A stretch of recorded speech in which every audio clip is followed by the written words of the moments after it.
Episode 65. Let's talk about chords. This one's for the beginner. I'm Rod, Boomer Guitar Sessions.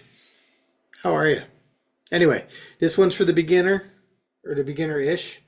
We're going to discuss 4 important progressions that we want to get started with and we want to practice and put in our practice routine to get started in open chording. So that's what we're going to do today. Couple things we could talk about also, like these would be chords that are in lots and lots of songs. So if you're learning quickly, if you're wanting to learn quickly, what you want to do is you want to learn chord progressions, which are groupings of chords that are the basis of many other chords, or many other songs rather. Okay, so there are common progressions that are the basis of many other progressions. All right, many other songs. That's the kind of stuff we want to learn. If we want to get down in the common movements that are within that. So with that said, we also want to talk a little bit about economy of motion, and song choice and chord progression choice itself can be thought of as economy of motion, in that we're picking songs that are going to be the basis of hundreds of songs. So with that said, let's get started. Looking forward to this. Is music theory helpful in this? Yeah. What my suggestion is learn, I don't know, 30 songs in the key of G major, then you'll get a grasp of what kind of chords are in the key of G major. We have your G's, we have your C's, we have your D's. Okay, we have the E minor, we have the A minor. Every once in a while we have a B minor. All right, that's kind of more rare than the rest of them. What we also have is C, and that's G/B is more common than B minor. A minor. Okay. G major. Instead of a C chord, we can play C add 9. That's often a good substitute. Why do so many songs exist that are in the key of G major that are written on the guitar? Why do you think that is? Because the history of rock and roll and pop music, when it comes to guitar played music, a lot of it's written by people who were just learning as they were writing the songs. It's not something they're writing chord progressions. Like, for example, this is a Buddy Holly groove via Bo Diddley.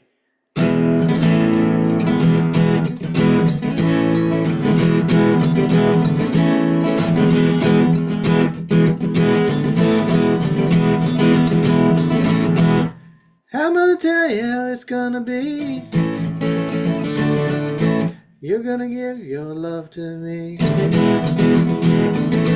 So the deal is, that song was the basis of hundreds of other songs, going from E to A, E to A to D to A, D to A to D to A, whatever. That is they learned the progression from learning other people's tunes. Then when it came for them to write their own songs, they drew from the experiences they had from other people's songs. And then they wrote their own melodies to it and their own lyrics to it. Okay?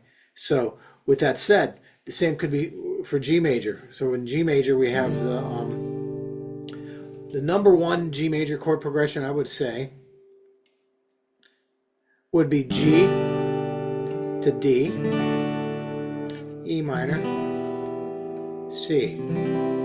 That is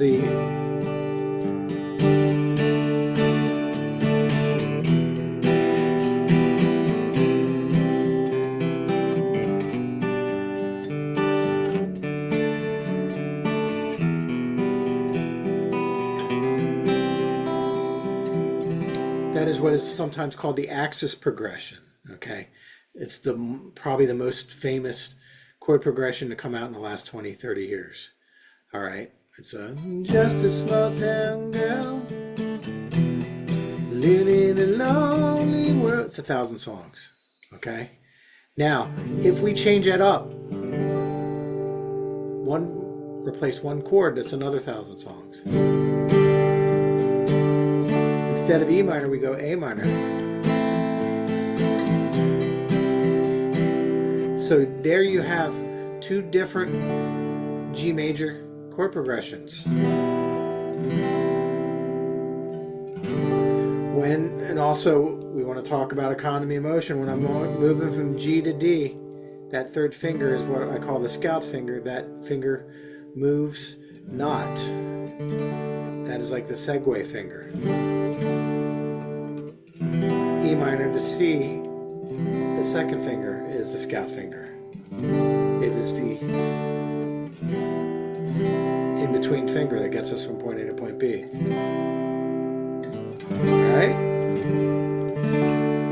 All right.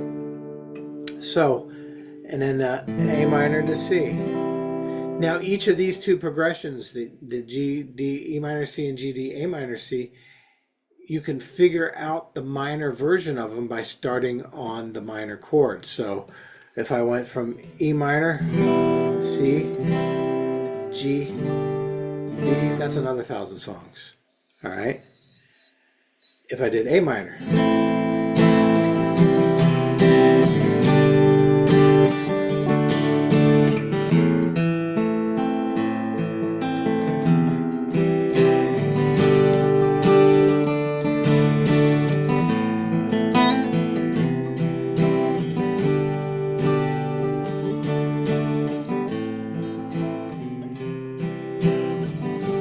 A minor to C, A minor to C, G, D, that's another 2,000 songs. So between those 4 chord progressions, and then also we need to say that capoing is not bad in acoustic guitar.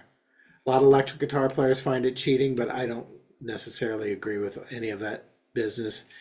It teaches, it can be used like Keith Richards, Albert Collins, all kinds of electric players use it to great.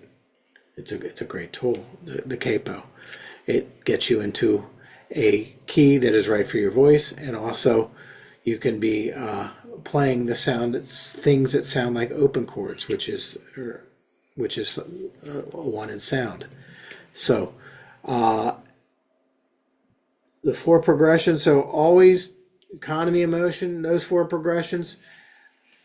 Get a rhythm going with it. Okay, so the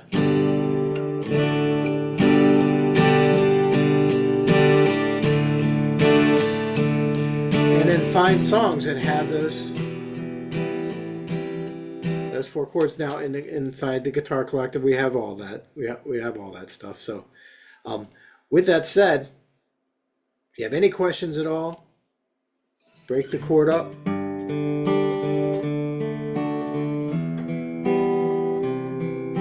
All right, break the chord up. If you have any questions at all, put them down in the comments. This is Rod, Boomer Guitar Sessions. I appreciate you. You can do this and enjoy the process while you're doing it. Put together your list of songs. Have fun. Have fun. Have fun. I'll see you later.